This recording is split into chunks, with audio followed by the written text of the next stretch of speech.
আমাদের এটা সলিড স্টেটের খুবই একটা ইম্পর্টেন্ট টপিক, যেখানে আমরা বিভিন্ন ক্রিস্টাল সিস্টেমের ক্ষেত্রে মানে সাতখানা ক্রিস্টাল সিস্টেমের ক্ষেত্রে আমরা অক্ষীয় দূরত্ব আর অক্ষীয় কোণের মধ্যে সম্পর্কগুলোকে মনে রাখি, এবং এখান থেকে একটা কম্পালসারি কিন্তু এমসিকিউ কোশ্চেন আসেই আর কি বেশিরভাগ ক্ষেত্রে। তো দেখো, এটা মনে রাখার একটা শর্ট ট্রিক্স আমি এখানে দিয়েছি। এই 7টা ক্রিস্টালকে আমি এখানে কিউট আওয়ার মাদার এই ট্রিক্সটার মাধ্যমে মনে রাখবো। তো কিউট CU এটা দিয়ে হচ্ছে কিউবিক, TE দিয়ে হচ্ছে টেট্রাগোনাল, আওয়ার দিয়ে হচ্ছে অর্থোরম্বিক, MO দিয়ে হচ্ছে মনোক্লিনিক, T দিয়ে হচ্ছে ট্রাইক্লিনিক, H দিয়ে হেক্সাগোনাল, আর R দিয়ে হচ্ছে রম্বোহেড্রাল। তো এটা একটা খুব সুন্দর ট্রিক্স, যেটা দিয়ে পরপর 7টা ক্রিস্টাল সিস্টেমের নামকে আমরা মনে রাখতে পারি। দেন আমরা ABC এর মধ্যে সম্পর্কটা এই ক্ষেত্রে কি হবে সেটা জানার জন্য আমরা এখানে একটা নট ইকুয়ালস টু মেথড এখানে কাজে লাগিয়েছি, যেখানে দেখো প্রথমটা 0, লাস্টেরটাও 0, এখানে আমরা লিখবো 0 0, তারপরে দেখো 1 ঘর বাড়াচ্ছি, এখানে 1, তারপরে এখানে 1, তারপরে মিডিলগুলো সব 2, তার মানে যত সংখ্যাটা আমরা এখানে লিখেছি ততগুলো নট ইকুয়ালস টু আছে।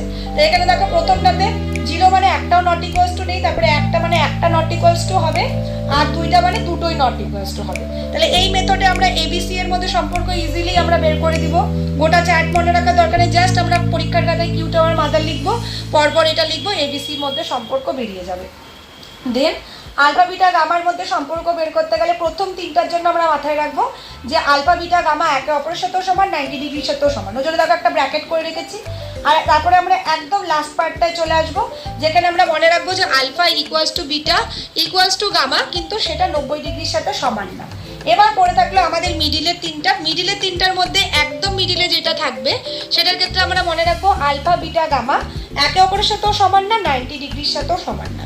আর এখান থেকে যদি আমরা আপে উঠি তাহলে আলফা গামা 90 ডিগ্রির সাথে সমান, কিন্তু বিটা 90 ডিগ্রির সাথে সমান হবে না। আর যদি আমরা নিচে নেমে যাই তাহলে আমরা দেখবো আলফা বিটা 90 ডিগ্রির সাথে সমান, কিন্তু গামা 90 ডিগ্রির সাথে সমান হবে না।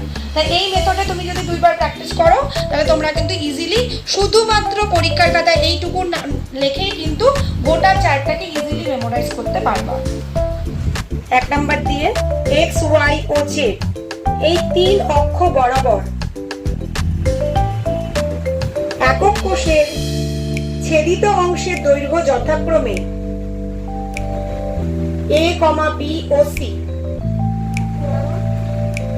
একক কোষের ছেদিত অংশের দৈর্ঘ্য যথাক্রমে A, B O C,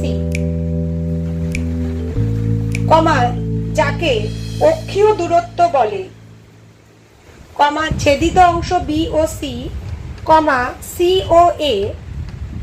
C O A এবং A ও B এর মধ্যবর্তী কোণ